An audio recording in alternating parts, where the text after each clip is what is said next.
Bonjour et bienvenue dans cette nouvelle vidéo. Moi je suis Ophélie, infirmière libérale remplaçante et dans cette vidéo je vais t'expliquer le matériel indispensable si toi aussi tu as envie de te lancer en tant qu'infirmière libérale remplaçante. C'est parti! On va commencer avec le matériel non consommable, ok?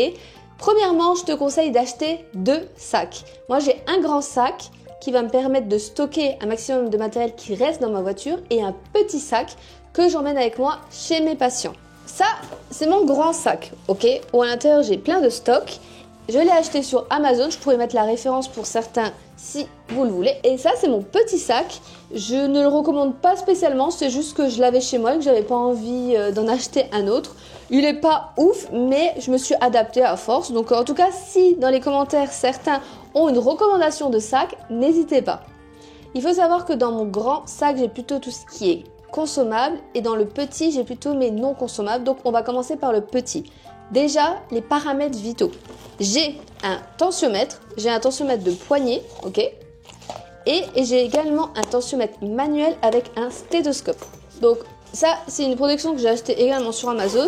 Pourquoi j'en ai 2? Parce que je me dis que si un jour je n'ai plus de piles, c'est toujours utile. Donc t'as mon tensiomètre, mon stéthoscope à l'intérieur, et aussi avoir un stéthoscope, ça peut toujours être utile parce que moi j'ai été par exemple formée pour les certificats de décès et j'ai besoin d'un stéthoscope. Donc moi je vous recommande, voilà, en plus la petite pochette je trouve elle est jolie.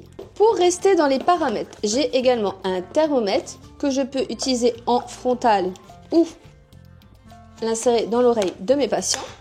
J'ai également un saturomètre qui me fait aussi la fréquence cardiaque, très utile. Et moi, je recommande aussi d'avoir un glucomètre, du coup, pour la glycémie des patients. Normalement, tous les patients ont un glucomètre, mais on ne sait jamais si à un moment donné, il n'y a pas de pile. Mais il faut que j'aille m'en acheter un. À chaque fois, j'y pense et à chaque fois, j'oublie. Mais en tout cas, ça, c'est vraiment la partie paramètres vitaux que j'ai toujours sur moi. Parce que si à un moment donné, j'ai un patient qui n'est pas bien, au moins, je prends mon sac qui est dans la voiture et bim, je l'emmène chez le patient et j'ai pas besoin de me casser la tête. Ensuite, dans ce sac, j'ai aussi une sacoche prise de sang. À savoir que moi je travaille avec des laboratoires qui me fournissent des boîtes de prélèvement. Donc tout ce qui est tube, tulipe, aiguille, c'est le laboratoire qui me fournit. Moi il faut que j'ai un garrot. Donc j'ai plusieurs garrots sur moi. J'ai des garrots élastiques, d'accord, comme ça, tu connais. Et j'ai aussi les vieux garrots que j'utilise jamais.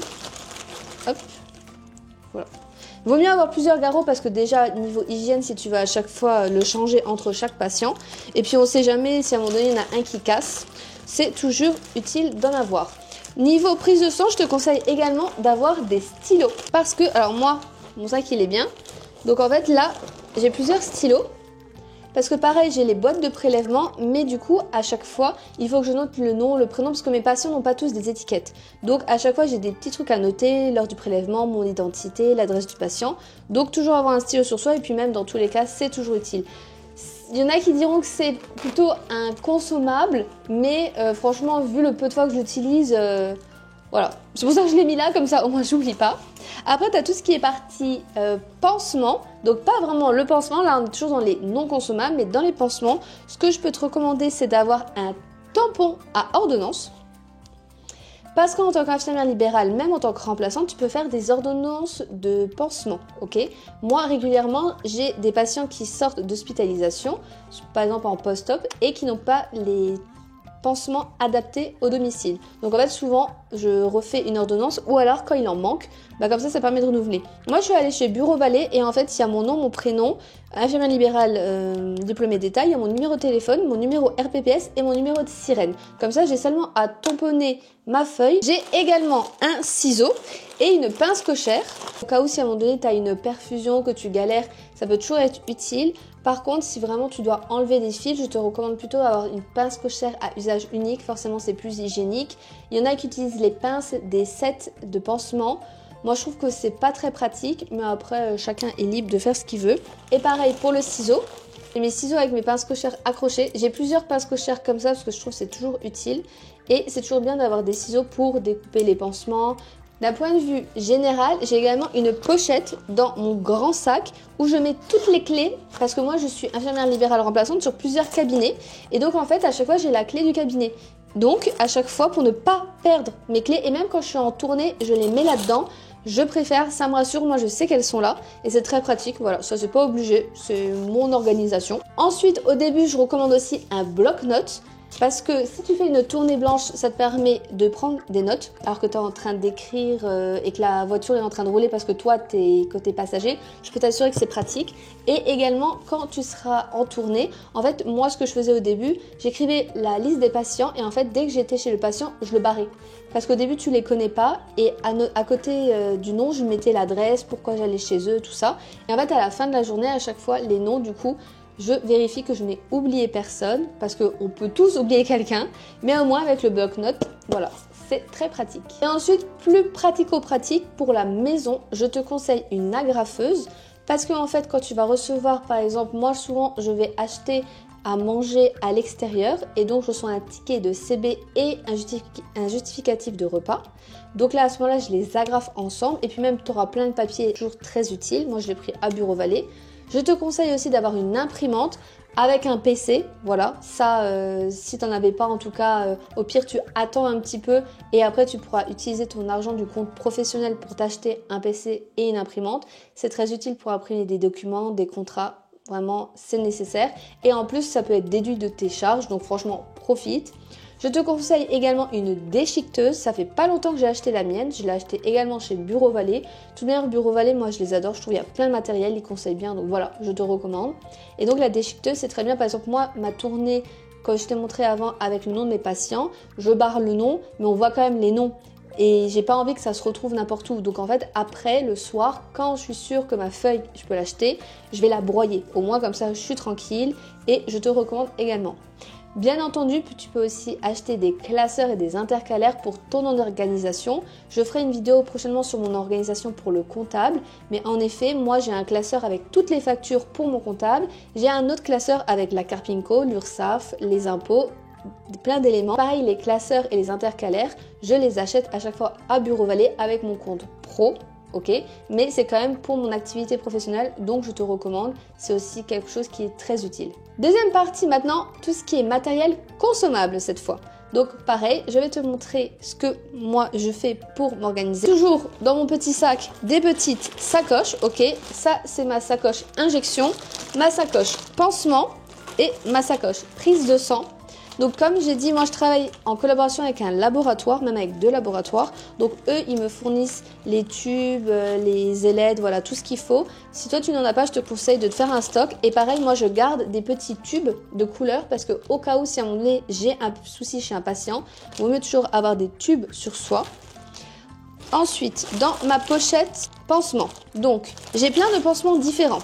J'ai du tulle gras, j'ai des hydrocellulaires, j'ai des hydrocolloïdes. C'est vraiment super utile parce que parfois tu arrives chez des patients, le pansement il est trop grand, il est trop petit. Vaut mieux toujours avoir sur soi. Et parfois tu as des patients qui t'appellent pour dire oui écoutez là je viens de me blesser. Ça m'est déjà arrivé en fait qu'une patiente qu'on connaît très bien dans le cabinet m'appelle, me dit écoutez là je me suis blessée, est-ce que vous pouvez venir et je régulariserai la prochaine fois. Je vais pas venir les mains vides, donc forcément j'ai des pansements sur moi. Pareil, je conseille d'avoir des stéristrips parce que quand on enlève des fils ou des agrafes, parfois c'est pas forcément cicatrisé à 100% et tu l'as pas vu malheureusement. Donc des stéristrips c'est toujours très utile. Après, forcément des gants, ça me semble logique, achète des gants, enfin, pour tout en fait, achète des gants.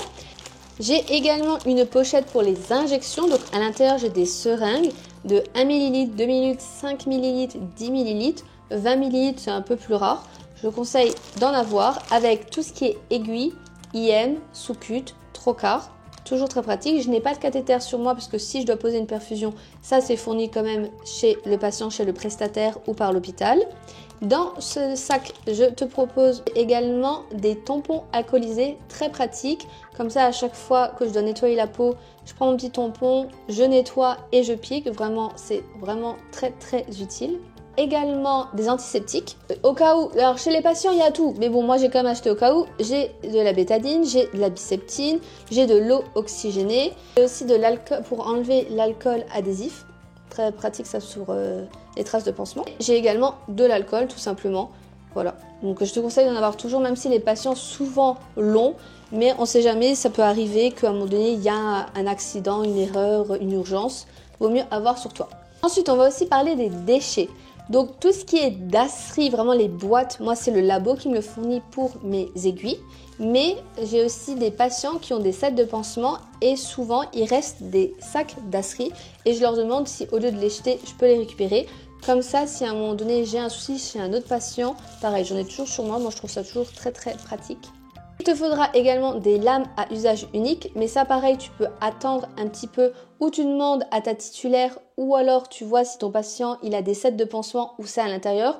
Moi à chaque fois je me fais une petite collection et quand je commence à avoir peut-être 10 unités, j'arrête parce qu'on va pas non plus faire une collection de fou, mais ça permet que pour le prochain patient, si le patient bien entendu n'en a pas besoin, au moins je pourrais couper des fils, voilà c'est toujours utile à avoir. Je te recommande également d'avoir des bandes Velpo. En fait, tout ce qui est matériel, tu n'es pas forcément obligé de l'acheter. Vaut mieux peut-être ou voir avec ta titulaire ou tu vas l'obtenir chez tes patients. Parce que beaucoup en fait vont avoir énormément de matériel qui ne sont pas forcément adaptés et au lieu de les jeter, ils vont te les proposer. Et même ta titulaire, au début, si tu n'as pas certains objets, elle va te les fournir. Moi, je recommande quand même d'avoir son propre matériel, mais après, tu fais comme tu le sens. Petit truc en plus, ça je sais qu'il n'y en a pas beaucoup qui le font. Moi, dans mon petit sac que je t'ai montré, j'ai toujours ou un pot de miel ou un petit pot de confiture.